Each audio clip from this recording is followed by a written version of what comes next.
রাগ হয়েন না, শুধু বলেন মোহাব্বত করি। যদি মোহাব্বতই কাজ চলতো তাহলে আবু তালেবের কবর তো আমাকে কাঁদাইতো না। আমি তো শতবার কাঁদাইছে আবু তালেবের কবর। আমি আবু তালেবের কবর চিনি। চলেন আমার সাথে, আমি দেখাই দিব। আর যেটা দেখানো সত্য দেখানো। কেননা কোন দিক দিয়ে গেলে আবু তালেবের কবর দেখা যাবে রাস্তায় আপনি চিনেন না। আপনি চিনবেন কোথেকে? তার পাশে শুয়ে আছে এটাও জানেন না আপনি। খাদিজাতুল কুবরা রাদিয়াল্লাহু তাআলা আনহার পাশে শোয়া। শতবার আমাকে কাঁদাইতো না। আমরা না মুহাম্মদুর রাসূলুল্লাহ চিনি, না আবু তালেব চিনি। আপনি আবু তালেব চিনেন না? আবু তালেব কে? আপনি শুধু জানেন চাচা। তার দুনিয়ার ব্যক্তিত্বের ইতিহাস আপনার কাছে নাই। যাতে দেখলে পারস্য সম্রাট দাঁড়ায় যেত, যাকে দেখলে রুমের সম্রাট সালাম দিত। এত বড় ব্যক্তিত্ব আবু তালেব। হায় হায়, হারায় যাবো আমি ওই দিকে চলে গেলে, কথা আর গুছাইতে পারবো না। ওই কবর আমাকে কাঁদাইতো না। মুহাম্মদুর রাসূলুল্লাহ নিজের হাতে চাচাকে কবরে নামাইছে। আপনি জানেন এই হাতের এই ছোঁয়া কি?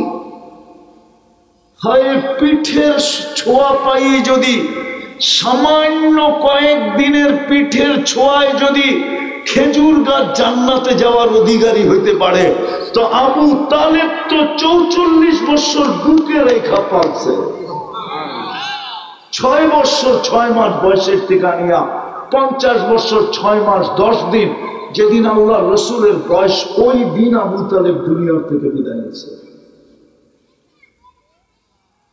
বুকে রেখা পালছে, বুকে। 5 বছর অবরুদ্ধ জীবন কাটাইছে বাতিজার জন্য। ইতিহাস আমার কথায় একমত হবে। মক্কা কেন আরব ভূখণ্ডে কোনো সন্তান জন্ম নেয় নাই, কোন সর্দার জন্ম নেয় নাই। আবু তালেবকে 1 মিনিটের জন্য অবরুদ্ধ করবে। যদি করতে পারত তাহলে আব্দুল মুত্তালিবকেই আব্রাহা বাদশাহ অবরুদ্ধ করত। ও পারে না, 1 মিনিটের জন্য অবরুদ্ধ করতে পারে না। বলছে আমার উট আমাকে ফেরত দে। বলছে ঘর বাঁধতে আসছি, বলে ওটা ঘরের মালিক বুঝবে, আমার উট আমাকে ফেরত দে। আব্রাহা 100 উট ফেরত দিতে বাধ্য হয়েছে। কেন? আব্রাহা জানতো যে আমি কার লোকে পাঙ্গা নিতে চলছি, ঘরের লোকে পাঙ্গা নিতে পারবো, এটা ভাইবা ও আসছিল। কিন্তু আবু তালেব, আব্দুল মুত্তালিবের লোকে পাঙ্গা নেওয়ার ক্ষমতা ওর ছিল না। পাঙ্গা বোঝেন? ডাকায়া শব্দ। কিন্তু ও জানতো আবু তালেবের সাথে পারবো না। কেননা ঘরের মালিকের পরিচয় ওর কাছে ছিল না। ও ভাবছে ঘরের মালিক আর কি করবো, আমি তো হাতি নিয়ে আসছি, ঠিক না? পরিচয় ছিল না। আব্দুল মুত্তালিবের পরিচয় ওর কাছে ছিল। উট ফেরত দিছে সাথে সাথে। আয়সা পুরা জাতিকে নিয়ে পাহাড়ের দিকে যেতে যেতে ঘরের দরজায় খালি হাত রেখা বইলা গেছে। দরজায় হাত রেখা কি বইলা গেছে। আরেকটা বললে তো ওলামা মানবই না। আল্লাহ রসুল জন্ম নিয়েছে কোন মাসে, কোন বছর? আমাল ফিল, ঠিক না? এরকমই তো, ভুল বলতেছি? আমাল ফিল ওই বছরে তো জন্ম নিয়েছে, ঠিক না? হ্যাঁ হ্যাঁ, ওলামা তো মানবে না। বলছে আমেনা আমিও ধরলাম, কেননা শ্বশুর তো আব্দুল মুত্তালিব, আমিও ধরলাম, তুইও একটু হাত দিয়ে ছুঁয়া দে, তুই একটু হাত দিয়ে ছুঁয়া দে। বলছে আপনার ঘর আপনার কাছে রেখা গেলাম। মুআররিখিন লেখছে, নাইলে আমি বলতাম না। আমেনারে বলছে তুই একটু হাত দিয়ে ছুঁয়া দে। আগেরটা বললে আর কেউ মানবে না, এই জন্য বলতেছিলাম। কেননা মুহাম্মদুর রাসূলুল্লাহ সাল্লাল্লাহু আলাইহি ওয়াসাল্লাম যে আমেনার পেটে আসছে, এখন তো ডাক্তারি পরীক্ষায় জানা যায় প্রেগনেন্ট হয়েছে। ওই সময় জানতে অনেক সময় লাগতো, এরকম টেকনোলজি তো ছিল না। কিন্তু পেটে আসতে দেরি, আমেনা জানতে দেরি করে নাই। আমেনা জানতে কেননা পেটে আসতে দেরি, ঘরের দেওয়াল সালাম দিতে দেরি করে না। আমি না সালাম, দুজাহানের বাদশা চলে আসছে। কিন্তু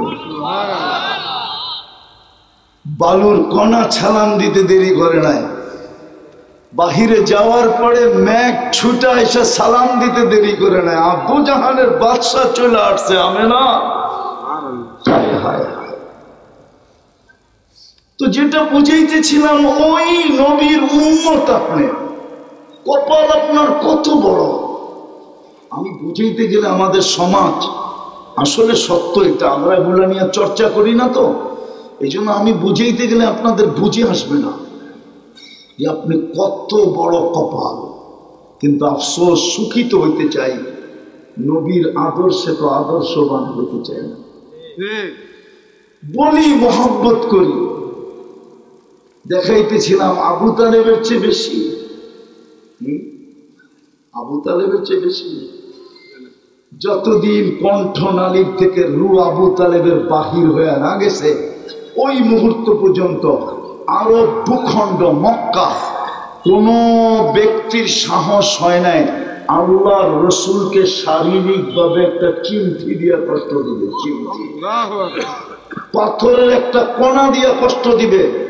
কেননা আবু তালেব পাথরের জবাব ইট দিয়া দিবে না, দুনিয়া জানতো। আবু তালেব বলতো, তালাশ কর এটা কোন পাহাড়ের থেকে পাথর আসছে, ওই পাহাড় উঠা, তারপরে মার ওর মাথায় আমার ভাতিজাকে কষ্ট। আপনি জানেন না কতটুকু ভালোবাসতেন। বলবেন কলেমা পড়লো না কেন? হেদায়েত তো আল্লাহর হাতে। এই জন্যই তো বেলাল বলছিল, ইয়া রাসূলুল্লাহ,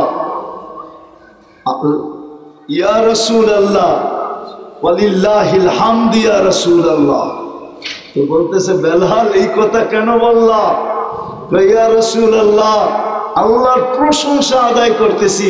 হেদায়েত যদি আপনার হাতে থাকতো তাহলে আমি বেলালের সিরিয়াল মনে হয় জীবনও আসতো না। আপনি তো বনু হাশিমকে হেদায়েত দিতেন, তারপরে কুরাইশকে, তারপরে মক্কাবাসী, তারপরে আরব ভূখণ্ড। আমি বেলাল কই সেই ইথিওপিয়া, আমার সিরিয়াল জীবনে আসতো না। প্রশংসা আল্লাহর, যিনি আমার 7 নম্বরে হেদায়েত দিয়েছেন। এই জন্য খুশিতে বলতেছি, আল্লাহ তোমার প্রশংসা। আল্লাহর বুঝানো ছিল যে শুধু ভালোবাসা কাজে আসবে না, রাগ হয় না, পায়ে হাত রাখি। আমি এটাই বুঝাইতে চাইতেছি, এত বড় কপালের অধিকারী করতে চাইল, আপনি নবীর আদর্শ কতটুকু মানেন, কতটুকু নবীর আদর্শ মানেন। ওই রসুল যে আপনার জন্য 23 বছরে একবারও চোখের পানি থামে নাই। আমি বুঝাইতে পারতেছি না আপনাদেরকে, 23 বছরে একবারও চোখের পানি থামে নাই। 23 বছরে জিবরিল মিকাইল যে 2 জন মিলা জিজ্ঞাসা করতেছে, মা সালা আরাকা তাবকি, যখনই দেখি কাঁদেন কেন? বসে উম্মতের জন্য চোখের পানি থামে না। দেখি আপনাদের দিলে লাগে কিনা। যিনি দুনিয়ার থেকে যাওয়ার সময় চোখে পানি, জিবরিল আলাইহিস সালাম জিজ্ঞাসা করছে, এখন কাঁদেন কেন? বসে ফামান লিবাদিনি উম্মতি, আমার পরে উম্মতকে দেখাকে রাখবে। এখনো কবরে যিনি উম্মতের জন্য কাঁদতেছেন, কে আবুল সামরকান্দি রহমতুল্লাহ আলাইহি লেখছেন, কবর থেকে যখন উঠবে, ওয়া ইয়াবকি ওয়া ইয়াকুল, চোখে পানি থাকবে, মুখে চিৎকার থাকবে, জিবরিল আইনা উম্মতি, ময়দান তো খালি, আমার উম্মত কোথায়? আওয়াসালা শফিরি জাহান্নাম, আমার উম্মত কি আমাকে ফাঁকি দিয়ে পলসেরাতের কিনারে চলে গেছে? জিবরিল আলাইহিস সালাম কসম খায়া সান্ত্বনা দিবে, জমিনের উপরে আপনি ব্যতীত কেউ ওঠে নাই। বিইজ্জাতিল্লাহি ওয়া জালালি মা শাক্কাল আরদা আহাদুন ইল্লা আনতা, আপনি ব্যতীত জমিনের উপরে কেউ ওঠে নাই। আপনি শান্ত হন, উম্মত এখনো ওঠে নাই। যে রসুল আপনার জন্য কবরের থেকে কাঁদতে কাঁদতে উঠবে, সামান্য একটা এলাকায় পথ পাওয়ার জন্য, বলেন আমাকে যুক্তি দিয়া, ইউনিয়ন পরিষদের চেয়ার পাওয়ার জন্য এই বাংলার জমিনে কত বাচ্চা এতিম হয়েছে আজ পর্যন্ত? কত মেয়ে বিধবা হয়েছে বলেন? কত মার বুক খালি হয়েছে বলেন? কত তাজা রক্ত এই জমিনে পড়ছে বলেন। শুধু ইউনিয়ন পরিষদের একটা চেয়ার, শুধু ওয়ার্ডের একটা চেয়ার, বলেন আমাকে। আপনার নবী, আমার নবী, দুজাহানের বাদশাহ মুহাম্মদুর রাসূলুল্লাহ তো কিয়ামতের মাঠে মাকামে মাহমুদ পাবে। মাকামে মাহমুদ কি প্লাস্টিকের চেয়ারের মতো? দুটা চেয়ারই তো আল্লাহ বানাইছেন, একটা কুরসি, একটা মাকামে মাহমুদ। উনি তো বৈশা দেখবেন আর চেয়ারটা কিরম বানাইছেন। উনি শুধু চোখ দিয়ে দেখবেন, হাত লাগায় দেখবেন, কিন্তু বৈশা দেখবেন না। আল্লাহ জিজ্ঞেস করবে বসেন না কেন? বলছে যে 3 জায়গায় ছোটে ও বসে কি করে? বলছে 3 জায়গায় ছুটবেন মানে আমি উম্মতকে বইলা আসছি নিজের হাতে হাউজে কাউসার পান করাবো। আমি বইলা আসছি আমি অপেক্ষা করব, উম্মত যেন অপেক্ষা করতে না হয়। আমি এখনই ছুটবো হাউজে কাউসারে, পিপাসিত উম্মতকে পানি পান করাবো। ওইখান থেকে ছুটবো মিজানে। যদি পাল্লা না ঝোঁকে আপনার প্রতিশ্রুতিগুলা কাজে লাগাবো তো লাগাবো কোথায়? মিজানের ওইখানে কাজে লাগাবো। আপনি আমাকে প্রতিশ্রুতি দিচ্ছেন সালতুতা, আমি চাইলে নাকি দিবেন, সাফি তু সাফা, আমি সুপারিশ করলে নাকি মঞ্জুর করবেন। লা ইউখসিকা ফি উম্মতি, আমার উম্মতের ব্যাপারে আপনি আমাকে লজ্জিত করবেন না। আপনি আমাকে আগেই জানায়া দিয়েছেন সাউফা ইউতিকা রাব্বুকা ফাতারদা, আমাকে রাজি করে ছাড়বেন। আমিও বইলা আসছি লান আরদা হাত্তা ইয়াকুনা ওয়াহিদ মিন উম্মতি ফিন নার, আমার একজন উম্মত জাহান্নামে থাকাকালীন আমি আপনার উপরে রাজি হব না। আমি তো মিজানে দৌড়াবো, তারপর আমি পুলিশের হাতে দৌড়াবো। কিন্তু আফসোস তো ওইখানেই। রাগ হয়ে যাবেন? হ্যাঁ, আরে রাগ হবেন? বলবো হ্যাঁ, শুধু মহব্বত করেন। একজনও তো নাই এখানে গত শুক্রবারে 1000 দুরূদ পড়ছে, একজনও না স্টেজে আছে না স্টেজের বাহিরে আছে। কি মহব্বত করেন আপনি? বাকিটা তো বাদেই দিলাম। 500 বার পড়ছে এরকম তো নাই, 200 বার পড়ছে এরকম তো নাই। আছে মনে হয় 200 বার 2-1 জন। কোন যুবক বলুক আমি শুক্রবারে 10 বার দুরূদ পড়ছি। আপনার নবী তো আপনার কাছে আবেদন করলো, আপনার কাছে দরখাস্ত করা গেল, আবেদন করা গেল, অনুরোধ করা গেল, হাত পাইতা গেল। সহি হাদিস, প্রসিদ্ধ হাদিস, শুক্রবারে আমার উপরে দুরূদ বেশি বেশি পড়ো। শুধু শুক্রবারে, 6 দিন পারো না, শুক্রবারে পড়ো। আপনি হাউজে কাউসারে দাঁড়াবেন কোন চেহারা নিয়া? শুধু বলবেন মহব্বত করি, প্রমাণ কি? কাহিনী মনে উঠলো, কাহিনী খোরাসানে বলে এক ফ্যামিলি আসছে খোরাসানের বাদশার কাছে। বিধবা মহিলা, 8-10টা বাচ্চা নিয়া বলছে আমি আহলে বাইত, আমি খোরাসানের পাশের দেশ থেকে আসছি, শুনছি তুমি বড় দানবীর, বড় ইনসাফকারী, তুমি আমাকে একটু আশ্রয় দাও। তো বলতেছে বোন, এইখানে সবাই নিজেকে সাইয়েদ বলে, আমি কয়জনকে আশ্রয় দিব? তোর কাছে প্রমাণ কি দেখা? তো বলছে আমি বিধবা মেয়ের প্রমাণ কোত্থেকে পাবো? তো উঠে চলে গেছে। তো আরেকজনে বলছে এখানে একজন অগ্নি পূজক আছে, ও বড় সদয়বান, বড় দানশীল, তুমি ওর কাছে যায় দেখতে পারো যে তোমাকে জায়গা দেয় কিনা। তো যায় অগ্নি পূজকের কাছে যখন বলছে, সে বলছে থাকো আমার এখানে, সব ব্যবস্থা করে দিতেছি। তো খোরাসানের বাতরা রাত্রে স্বপ্নে দেখছে একটা আল্লাহর রসুলকে। আল্লাহর রসুল জান্নাতে এক বিশাল মহলের সামনে দাঁড়ায় আছে, রাজমহলের সামনে। তো জিজ্ঞাসা করছে ইয়া রাসূলুল্লাহ, এই রাজমহল কার? বলছে একজন মুসলমানের। তো খোরাসানের বাদশাহ বলতেছে আমিও তো মুসলমান। তুই যে মুসলমান প্রমাণ দে। তো বলছে ইয়া রাসূলুল্লাহ আমি মুসলমান। বলছে তুই তো দিনের বেলা আমার মেয়ের কাছে প্রমাণ চাইলি, এখন তুইও আমার প্রমাণ দে, তুই মুসলমান কেমনে? তো আমরা যে ভালোবাসি প্রমাণ কি? রাগ হয় না, রাগ হয়ে যাবে। আমি দুনিয়া ঘুরে বলতেছি, রাগ হয়ে যাবে? হ্যাঁ, আমি এই জন্য বলি, যদি পারতাম বক্সের ভিতরে বইলা একটা নিয়ে আইতে আর চুপে চাপে বাংলাদেশের কোনোখানে বয়ায় দিতে, তাহলে আমার বিশ্বাস আমার ব্যবসা এমন জমা জমতো। আর এক ব্যবসায় এমন 10 নামতো, বাংলাদেশের মানুষ খালি দেখতে থাকতো। যদি পারতাম একটা বক্সে বয়ে আনতে। কেন আমি গিরিশ গেছি, গিরিশের পাদ্রীর এত বড় দাড়ি, এত বড় বাবরি। গিরিশরা অনেক লম্বা হয়। লোকমান আলাইহিস ইসলামের এলাকা তো গিরিশ, লোকমান আলাইহিস ইসলামের এলাকা কিন্তু গিরিশ। আমি যা বলতেছি না, যা বলতেছি না, সক্রাটিসের বাড়িও গিরিশ। আমি দেখে আসছি আর বাড়ি। এ মুসলমান ছিল, 2টা মসজিদ আছে, একটা তালা দেওয়া, একটা গির্জা, একটা জাদুঘর বানানো। যদিও বলে সক্রাটিস মুসলমান না, মুসলমান সে। তো যেমন লম্বা তেমন লম্বা দাড়ি, বাবরি, কালো জুব্বা পরে, কালো পাগড়ি পরে, টকটকে সুন্দর। আপনাদেরকে আমি ছবি দেখাইতে পারি, আপনার মন কইরা যাবে, আপনি বলবেন নূর আর নূর। কিন্তু খ্রিস্টান, পাদ্রী। আমি প্রথম গেছি 2008-এ, আর প্রথম ইজতেমা হইতেছিল এখানে। অলিম্পিক শুরু হয়েছে 2004-এ, আর প্রথম অলিম্পিক হয়েছে গ্রিসে। ওই স্টেডিয়ামে আমাদের ইজতেমা ছিল, স্টেডিয়াম ভাড়া করা। আমি বড় কাছের থেকে ওদেরকে দেখছি।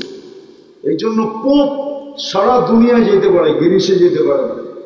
কেননা আরবিতে গ্রিসকে বলে ইউনান। ইউনান সভ্যতা এখনো আছে। আর গ্রিসের পাদ্রীরা বলে যে দুনিয়ার অরাজকতার মূল হইল পোপ। এই জন্য পোপ গ্রিসে নিষিদ্ধ।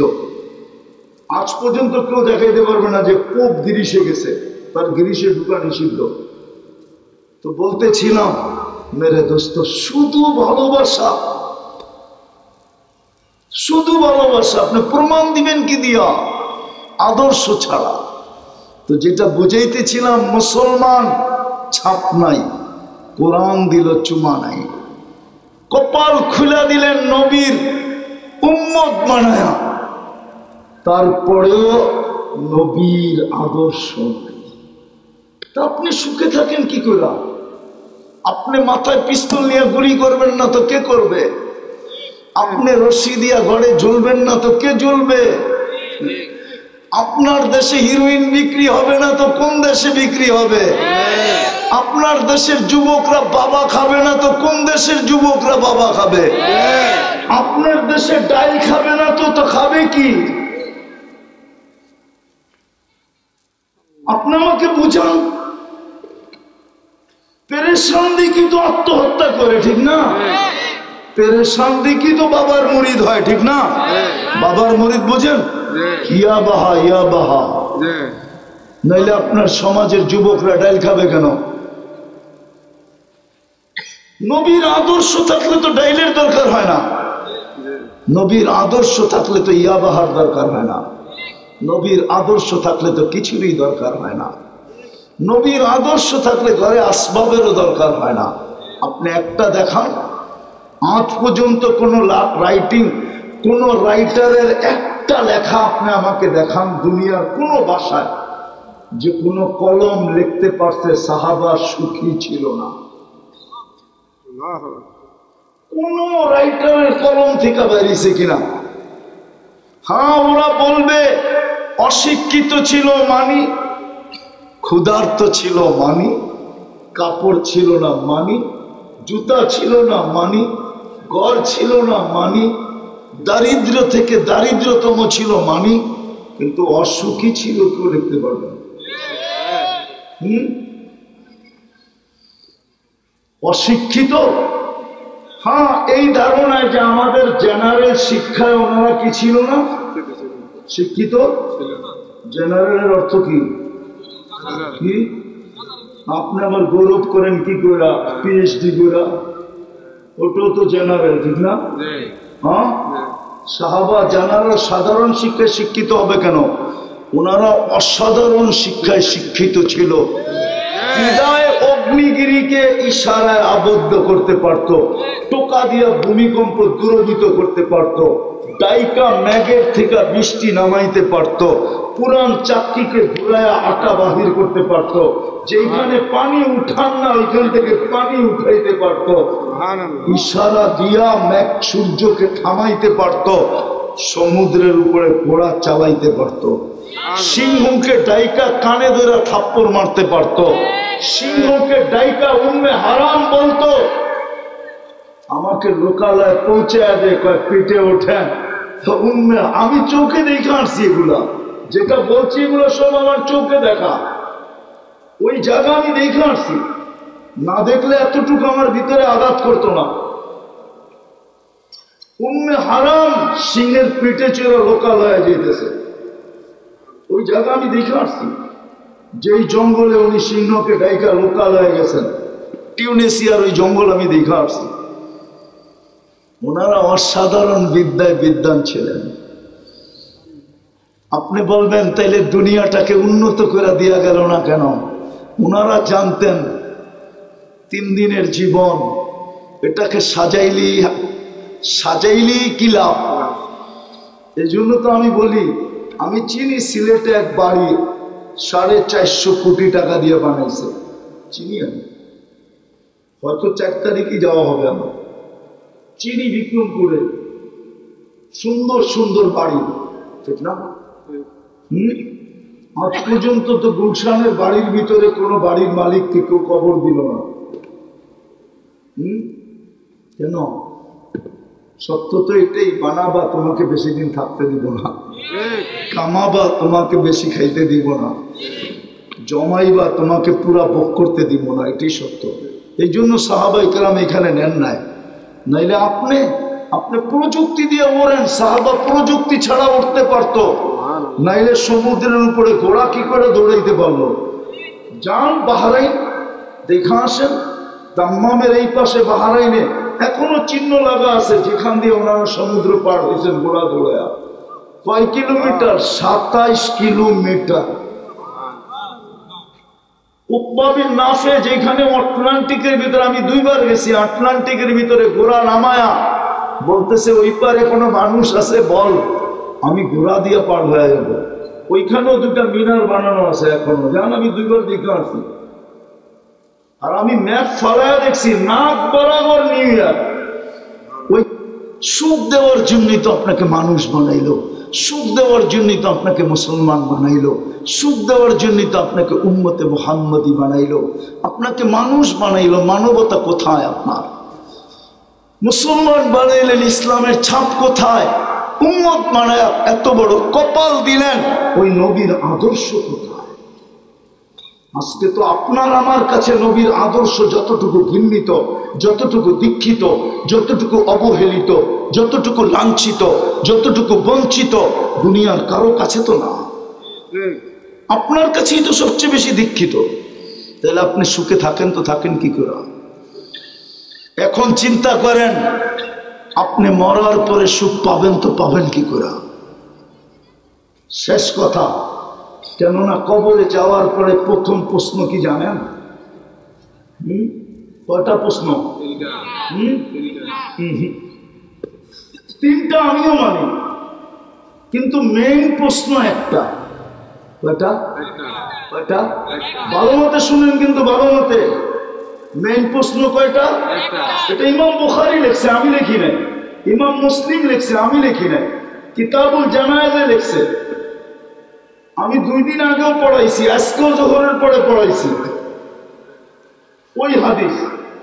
5ম পাড়ায়, বুখারী শরীফের 5ম পাড়ায়, আজকে জোহরে আমি পড়াইছি। মেইন প্রশ্ন কয়টা? একটা।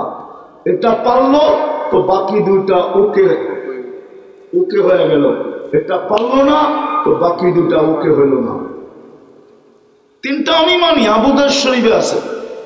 কিন্তু ইমাম মুসলিম, ইমাম বুখারী রহমতুল্লাহি আলাইহি, উনারা একটা লেখছেন, মেইন প্রশ্ন একটা, মা কুনতা তাকুলু ফি হাদার রাজুলি লিমুহাম্মাদিন। তুমি দুনিয়াতে মুহাম্মদুর রাসূলুল্লাহর আদর্শে কতটুকু আদর্শবান ছিলা বলো, কতটুক তার রঙে রঙিন ছিল বলো, তার সম্বন্ধে তোমার কতটুকু ধারণা ছিল বলো, কতটুকু তুমি তাকে চিনতে বলো, কতটুকু তার আলোচনা করতে বলো, কতটুকু তার সম্বন্ধে পড়তে বলো, এটাই জিজ্ঞেস করা হবে। আমি তো শুধু কাঁদতেছি না যে শুক্রবারে দুরূদ পড়ে না, ডেলি পড়ে না, ডেলি আল্লাহ বলে না 10 বার। এখানে নাই কেউ ডেলি 200 বার আল্লাহ বলে, হইলেও 1-8 জন হইতে পারে। এক যুবক নাই ডেলি 10 বার আল্লাহ বলে। আমি তো এই জন্য কাঁদতেছি, আপনি সুখ পান কি করে? নাহলে যুবক ওর সুখ হবে না। যুবকদের চলা দেখলেই তো মনে হয় ও সুখী না। নাইলে ও একা চললে একরকম চলে, বন্ধুদের সাথে চললে আরেক রকম চলে, বাইকে উঠলে আরেক রকম চলে, আর পিছে কেউ বসা থাকলে একবারে অ্যাবনর্মাল, ফুল চার্জ, ঠিক না? এরকম চলবে কেন?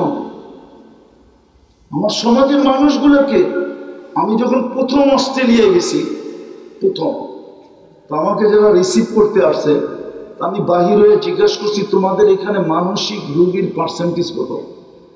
আমাকে বলতেছে হুজুর আপনি ফার্স্ট টাইম আসলেন অস্ট্রেলিয়ায়, এই প্রশ্ন তো আমাকে আজ পর্যন্ত কেউ করলো না। কেননা আমাকে রিসিভ করতে আসছে 2 জন ডাক্তার, 2 জন কেমিস্ট্রি, আরো সাথীরা। বলছে এই প্রশ্ন করলেন কেন? আমি বললাম মানুষগুলাকে আমার কাছে অ্যাবনর্মাল বলে হলো। হতে পারে মানুষের আল্লাহ বিদ্যা দিছে, তো আমাদের এখানে 4 জনে 1 জন হলো মানসিক রোগ। 4 জনে 1 জন, তাহলে শতকরা কত? শতকরা কত? 4-25-এ 100, 25 জন, মানে 100 জনের ভিতরে 100-র 4 ভাগের 1 ভাগ হলো কত? মানসিক রোগী অস্ট্রেলিয়া। তো আমাকে জিজ্ঞেস করলো আপনি জানলেন কি করে?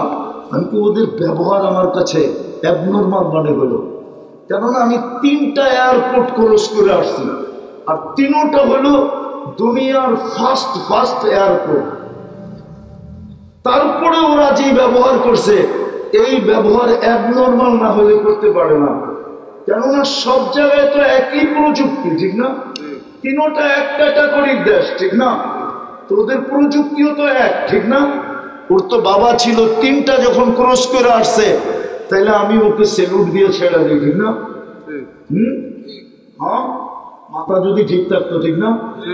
আমি বললাম এটা আমাকে ভাবাইছে যে অ্যাবনর্মাল হবে, আমাকে বলতে আসে হুজুর আপনাকে সেলুট। আপনি প্রথম ব্যক্তি যে অস্ট্রেলিয়ার ঢুকা এই কথা জিজ্ঞাসা করছেন এখানের মানুষের মানসিক রোগী কত, পার্সেন্টেজে কত। তো যেটা বুঝাইতেছিলাম মেরে দোস্ত, আসেন এইখানে যখন আপনি সুখী না, তো এইখানে সুখী হবেন কি করে? কালকে এই চেহারাটা আল্লাহকে দেখাবেন কি করে? মুহাম্মদুর রাসূলুল্লাহর সামনে দাঁড়াবেন কি করে? আপনি বলবেন ভালোবাসি, আরে আপনি তো গাদার সমান বাসেন না, গাদার সমান, রাগ হয়ে যাবেন। আল্লাহ রসুলের গাদা ছিল ইয়া আফুর, খায়বরের যুদ্ধে পাইছিলেন, পান নাই? খায়বরের যুদ্ধের মাল যখন জমা হয়েছে, তো গাদা আল্লাহ রসুলের সাথে আরবি ভাষায় কথা বলছে। আয়েশা বলছে ইয়া রাসূলুল্লাহ, আমার পূর্বপুরুষের পিঠে নবী ব্যতীত কেউ ওঠে নাই, আপনি আমাকে আপনার খেদমতে নিবেন? তো আল্লাহ রসুল বলে এখনো তো মাল ভাগ হয় নাই, আমি তোমাকে নেই তো নেই কি করে? তো সাহাবায়ে কেরাম দেখা বলতেছে ইয়া রাসূলুল্লাহ ভাগ হইতে হবে না, আমরা সবাই দাবি ছেড়ে দিলাম, আপনি নিয়ে নেন। নাম ছিল ইয়া আফুর।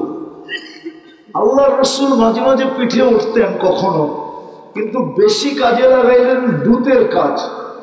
সাহাবাদেরকে চিনতেন, বাড়ি চিনতেন, যাকে ডাকতে হতো আল্লাহ বলতেন অমুককে ডেকে নিয়ে আসো। উমর রাদিয়াল্লাহু তাআলা আনহুকে একদিন ডাকতে পাঠাইছেন। উমর রাদিয়াল্লাহু তাআলা আনহু বলতেছে যে ছুটতে ছুটতে আসছে আর আয়েশা আমার দরজায় ঠক করে মাথা দিয়া মারছে। আমি দৌড়ে যেয়ে দরজা খুলছি, দেখি ইয়াফুর দাঁড়ায় আছে, মাথায় ইশারা দিতেছে, ডাকে। বলে আমি দরজা বন্ধ করব কি, আমি তো ছুট দেব। ইয়াফুর আমার পিছে দৌড় দিতেছে, পাল্লা চলতেছে যে আমি আগে পৌঁছি না, ইয়াফুর আগে পৌঁছে। যেদিন আল্লাহ রসুল দুনিয়ার থেকে চলে যায় সবাই সয়া নিছে, কিন্তু ইয়াফুর সইতে পারে না। সে মদিনার গলিতে দৌড়াইতেছিল আর আকাশের দিকে মুখ করে চিৎকার দিতেছিল। তার জানা ছিল না সামনে কুয়া ছিল, কুয়ার ভিতরে পড়ছে, চিরদিনের জন্য কবর হয়ে গেছে। আপনি কতটুকু ভালোবাসেন আল্লাহ রসুলকে? কতটুকু? এতটুকু যতটুকু ইয়াফুর বাস্তব। আজকে দুরবস্থা তো এই জন্যই। সব আছে, আপনার ঘরে এসি আছে, আপনার ঘরে কার্পেট আছে, দামি পর্দা আছে, ফ্রিজ আছে, টেলিভিশন আছে, সমস্ত ওয়াশিং মেশিন আছে, এমনকি শরীর মেসেজ করার জন্য চেয়ারও আছে, সব আছে। কিন্তু কেউ হাত দিয়া বলো বুকে সে সুখ আছে, শান্তি আছে? সে নিজেকে সফল বলে? কোন স্বামী বলতে পারবে যে আমি সফল স্বামী? কোন স্ত্রী বলতে পারবে আমি সফল স্ত্রী? কোন সন্তান বলতে পারবে আমরা সফল সন্তান? কোন মা বাবা বলতে পারবে আমরা সফল মা বাবা? সুখ নাই কেন? আল্লাহর ইচ্ছার বিরুদ্ধে আপনি সুখী হবেন বস্তু দিয়া। এই বস্তু কে দিছে? হ্যাঁ, এই প্রযুক্তি মাথার ভিতরে কে দিছে? এটাও আল্লাহর দেওয়া। এটা দিয়ে আপনি সুখী হবেন।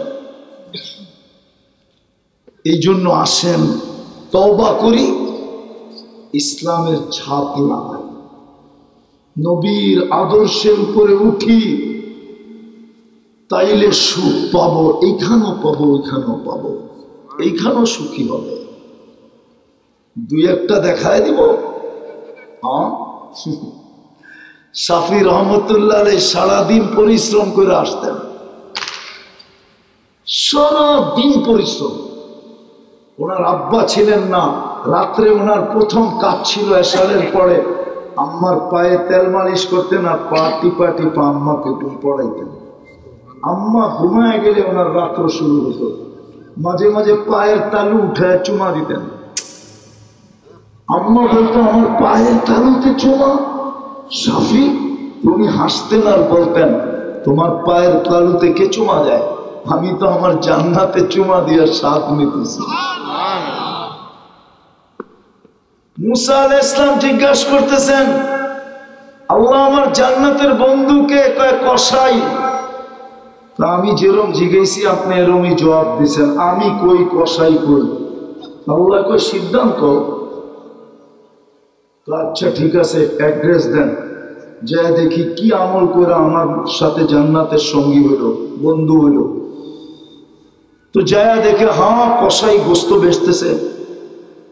যখন দোকান বন্ধ করার সময় হয়েছে তো ছোট একটা গোস্তের টুকরাকে কিমা বানায় থৈলির ভিতরে ভরতে ছিল। তো মুসা আলাইহিস সালাম বলতেছে তোমার এখানে মেহমান হওয়া যাবে? তো বিলকুল যাবে, কিন্তু শর্ত আছে, আমি প্রথমে এক জায়গায় যাব, ওইখান থেকে পরে পাশে আমার ঘর, আমার ঘরে পরে যাব। অসুবিধা নাই তো? বলছে কোনো অসুবিধা নেই। কেননা মুসা আলাইহিস সালাম জানে খিজির আলাইহিস সালামের সাথে চলতে যায় তো উনি এখন চুপচাপ, কসাই গেছে দোকান বন্ধ করা, এক ঘরে ঢুকছে, খুন খুনে বিরিদ্ধা বসা ছিল, শোয়া ছিল। দুইকা তাকে পরিপাটি করছে, খেদমত সেদমত করা, তারপরে খানা বানায়া বুকে লাগায়া বসায়া খাওয়ায়া কমপ্লিট করার পরে বলছে চলো পাশে আমার ঘর।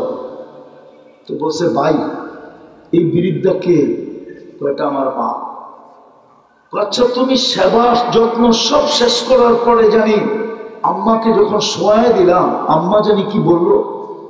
দূর পাগল মা, সকালে আমি যাওয়ার সময় মার সব খেদমত কইরা পরিপাটি কইরা যাই, আবার বিকালে এসে প্রথম মার সেবা করি, তারপরে নিজের ঘরে যাই।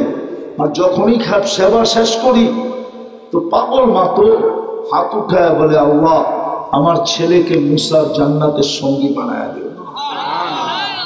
মুসা আলাইহিস সালাম বলতেছে, মা পাগল না, তুই পাগল, আমি মুসা, তোকে আল্লাহ আমার জান্নাতের সঙ্গী বানায় দিয়েছে, আমার জানা দরকার ছিল। এত বড় মর্যাদা তুই কি করে পাইলি? মার খেদমত।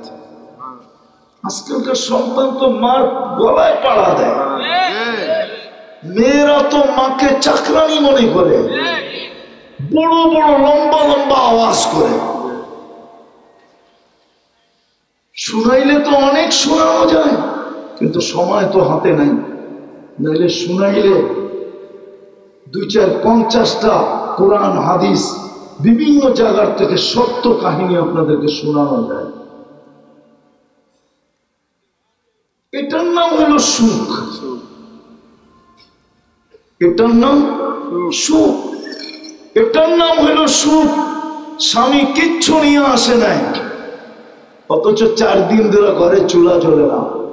স্বামীর চেহারা মলিন, স্ত্রী জিজ্ঞেস করতেছে চেহারা মলিন কেন?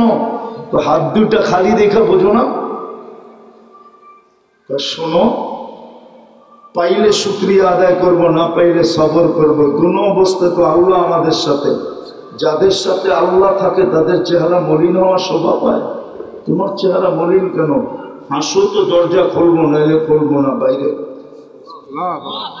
এখন স্বামী হাসতেছে, স্ত্রী দরজা খুলতেছে, স্বামী ঘরে ঢুকতেছে, দেখতেছে স্ত্রী মুস্কি সাররাত ওয়া তাবাসসামাত, মুস্কি মুস্কি হাসতেছে আর খুশিতে আত্মহারা। আর স্বামী নিজেকে ধরে রাখতে পারে না, কাদের ভিতরে হাত দিয়া বলতেছে, রাহিমাল্লাহু ইমরাআতান, তোর মতো মেয়েকে আল্লাহ কিয়ামত পর্যন্ত, তোর মতো মেয়েদেরকে আল্লাহ রহমতের বৃষ্টির ভিতরে ডুবায় রাখো। এই অবস্থায় তুই হাসতে পারিস। দাখালা যাওজুহা বাইতাহা সাররাত ওয়া তাবাসসামাত। ওই মেয়েকে জানেন? ওই মেয়ের নাম ফাতেমা, ওই স্বামীর নাম আলীর মুর্তজা। এটার নাম সুখ। সুখ তালাশ করেন, সুখ। চলেন আমি সুখ দেখা দিব। সারাদিন স্বামী কাজ করে ফিরবে, রাত্রে বউ পাও টিপা টিপা ঘুম পাড়াবে আর বলবে তুমি সারাদিন পরিশ্রম করো, আমি তো ঘরে থাকি, দিনে ঘুম পুরা করতে পারবো, তুমি তো দিনে পিঠ লাগাইতে পারো না, তুমি একটু আরামে ঘুমাও, আমি তোমাকে সেবা করি। চলেন ওই ঘর দেখায় দিব আপনাদের। আবার সকালে পাও টিপা উঠা যাবেন, চলেন ফ্যামিলি নিয়ে দেখায় দিব ওই ঘর। এর নাম সুখ। বানাইলেন তো অট্টালিকা।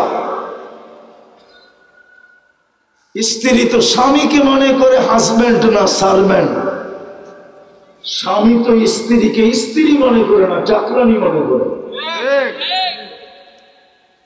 সন্তান তো মা বাবাকে সন্তান মনে করে না, কেয়ারটেকার মনে করে। রাগ হয়ে গেলে হবে না কেন? এই জন্য আসেন তওবা করুন। পারবেন তওবা করতে? এই কুরআনী মাহফিল থেকে কে কে তওবা করবেন দেখি? পাক্কা? হ্যাঁ, তাইলে বইলা দেন 2 হাত উঠে আল্লাহকে, আল্লাহ অতীত থেকে তওবা করলাম। আল্লাহ কিন্তু এখন প্রথম আকাশে, আমাদের গুনাহ মাফ করে দেন। নামান আজকের থেকে কমসে কম আমি পুরো আদর্শে আদর্শবান হতে বলবো না, সম্ভব হইল, সম্ভব না, একটা শুধু বলবো, সবচেয়ে বড় আদর্শ আল্লাহ রাসূলের যেটা ছিল। 1-2টা বলবো, আজকের থেকে মসজিদ ভরে দেন। পারবেন? হ্যাঁ পারবেন? কে কে মসজিদ গড়বেন আজকের থেকে? পাক্কা কিন্তু? আর নামাজ ছাড়বো না। আজকের থেকে কোরআন পড়েন আর না পড়েন, ডেলি একবার হলো আমার তো এটা যুগ বিয়োগে মিলেই না যে এই উম্মত আবার ডাক্তারের কাছে সিরিয়াল দেয় কি কইরা। এইখানে তো সবাই ডাক্তারের কাছে ঘন্টার পর ঘন্টার সিরিয়াল দিয়ে বসে থাকে, আর সিরিয়াল আদায় নেওয়ার জন্য যে সিরিয়াল লেখে ওরে আবার মুট করে কিছু দেয়, ঠিক না? হ্যাঁ, তাহলে আপনাকে কালাম দিল কেন? কোরআন তো শেফা। আজ পর্যন্ত তো একজন নাই কোরআনকে বুকে চেপা ধরলে বললো মালিক ছাড়বো না, আমার শেফার দরকার। তোর কোরআন শেফা দিয়ে কি করবে? তুমি না বললে কোরআনে শেফা? আমার তো শেফার দরকার, আরোগ্যতার দরকার। আমি তো রোগী, তোমার কোরআনের শেফা আমার ভিতরে দিয়া দাও না। এরকম চাইপা ধরে তো একজন নেই যে আত্মনাদ করলো, আল্লাহকে বললো আজকে থেকে কোরআনকে মহব্বত করেন, কোরআনী মাদারিস গুলাকে মহব্বত করেন। বাংলাদেশ টিকা আছে 2-3 কারণে জানেন? বিপর্যয়ের থেকে, নাইলে এই দেশ টিকান না, অনেক আগে ধ্বংস হয়ে যেত। যেই দেশে সন্তানের হাতে মা বাবার জান যায়, ওই দেশ ধ্বংস হওয়ার জন্য বৈধ হয়ে যায়। ওলামা যদি দলিল চায় আমি দলিল দিব। যেই দেশে সন্তানের হাতে মা বাবার জান যায়, ওই দেশ ধ্বংস হওয়ার জন্য বৈধ হয়ে যায়। শুধু বাইচা আছে 3-4 কারণে, শুধু মসজিদের কারণে। এই পরিবেশ দুনিয়ার কোথাও নাই, শুধু মাদারিসের কারণে। 40,000-এর উপরে হেফজোখানা। আপনি ঘুমায় থাকেন, সুবে সাদেকের 1 ঘন্টা আগে হেফজোখানার ছেলেগুলা উঠে লাল সবুজের পরিধিটাকে আধ্যাত্মিক একটা চাদর দ্বারা সর্বপ্রথম ঢাকে, তারপরে কোরআন পড়তে বসে। আপনি তখন ঘুমের ঘরে থাকেন। ডেলি রাত্রে 1 ঘন্টা আগে উঠে সুবে সাদেকের এই 40,000 হেফজোখানার ছেলেরা, ওরা উঠাই এই লাল সবুজের পরিধিটাকে একটা আধ্যাত্মিক সুরক্ষার চাদর দিয়া ডাইকা দেয়। নাইলে করুণায় আপনার এখানে বিপর্যয় হইল না কেন? 7.8 ভূমিকম্প আসলো, বিপর্যয় হলো না কেন? শতবার নড়ল চললো, একবারও পড়লো না কেন? শতবার 10 নম্বরের ফ্ল্যাগ উড়ল। আবহাওয়াবিদদের কাছে 10-এর উপরে কোনো সংখ্যা নাই। 10 নম্বর মহাবিপদ সংকেতের পতাকা কয়েকবার উড়ল, কোন বিপর্যয় হইল না কেন? আপনি আমাকে প্রমাণ দেন। ও আপনাকে চেহারা দেখা, আপনাদের নেতৃত্ব দেখা, আপনাদের রাজত্ব দেখা, আপনাদের তাহাজ্জুদ দেখা, কি দেখা? খোদার কসম মসজিদ দেখা, এই মাদ্রাসাগুলা দেখা। বাংলাদেশের মতো হক্কানি আলেম ওলামা দুনিয়ার কোথাও নাই। এই আলেমদের চেহারা দেখা, আপনি তো সারাদিন আলেমদের দেখেন, রাত্রে তো সিসি ক্যামেরা দিয়ে দেখেন না, ওরা করে কি করে? হক্কানি আলেম ওলামা আল্লাহ ওয়ালাদের কারণে এই জমিনটা বিপর্যয়ের থেকে বেঁচে আছে। আরেকটা গোপন কথা বলা যায়, এই জমিনের আধ্যাত্মিক একটা শক্তি আছে, আধ্যাত্মিক একটা ইতিহাস আছে। ইতিহাস এই জমিন নিয়ে যে বেশি খেলবে, ওকে এই জমিন কিক দিবেই দিবে, দিবেই দিবে, দিবেই দিবে, দিবেই দিবে। এটা আজকের থেকে না, 1400 বৎসর থেকে এই জমিনের একটা আধ্যাত্মিক ইতিহাস আছে। ওটা আপনারা জানেন না, আর ওটা বলার সময় আমার কাছে নাই। শুধু এতটুক বলে দিতেছি, ইসলামের প্রথম যুগের কোরবানি এত দূরের, এত লম্বা কোরবানি দুনিয়ার কোনো মাটির নিচে নাই, যেটা এই মাটির নিচে আছে। 2 সাহাবীর কবর আছে, যখন আল্লাহ রাসূল হিজরত করে নেয় তখন চলে আসে। 4 সাহাবী আসছে, 2 জন চিনে গেছে। একজনের নাম আবু ওয়াক্কাস, একজনের নাম ওহাব ইবনে মালিক, একজনের নাম কাসিম ইবনে হুযাইফা, একজনের নাম উরওয়া ইবনে সাসা। আবু ওয়াক্কাস চিনে, কাসিম ইবনে হুযাইফা, ওহাব ইবনে মালিক উনি মঙ্গোলিয়ায় কাসিম ইবনে হুজাইফা উরওয়া ইবনে সাসা দুইজন এই মাটির নিচে শুয়ে আছে। বিদায় মাটির একটা আধ্যাত্মিক অভ্যাস, আপনি বেশি খেলবেন আপনাকে লয়া কিক মারবে, হয়তো চৌখা নাইলে ছক্কা হইতে পারে, আপনাকে দুনিয়ার থেকে আউট করে দিতে পারে।